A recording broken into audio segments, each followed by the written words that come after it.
America राष्ट्रपति Donald Trump को नाली आखि देखाइले ईरान राष्ट्रपति। अमेरिका सहित वृद्धि पाउथबा उत्तेजना मध्यरे ईरान राष्ट्रपति मासूद पेजेस्कियान चेतावनी दैछथि। से कहिछथि इस्लामिक विप्लवर नेता आयतुल्ला सैयद अली खमेनी को उपरे जेकोसी आक्रमण ईरान राष्ट्र सहित पूर्ण युद्ध सहित समान हेबो। रविवार तक फेसबुक अकाउंट रे एक पोस्ट रे पेजेस्कियान कहिछथि अमेरिका एवं एहार सहयोगी मानक द्वारा लागू करा जायतिबा अमानवीय कटकणा ईरान जनता सम्मुखीन हेउथबा आर्थिक कष्टकर एक मुख्य कारण।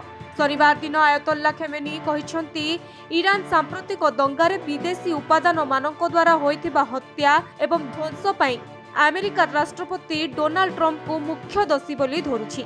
नेता कहिछन्ति जे ईरान राष्ट्र विरुद्ध रे निर्देशित मृताहत क्षति एवं मिथ्या अभियोग पई अमेरिका राष्ट्रपति दायी एवं ट्रंप को जड़े अपराधी बोली आख्या दिया जिवो।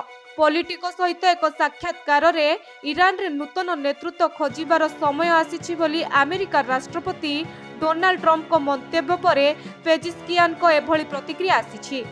ईरान अधिकारी माने बारंबार अभियोग करि आसुछन्ति देश रे अशांति सृष्टि पई अमेरिका और इस्राएल दायी।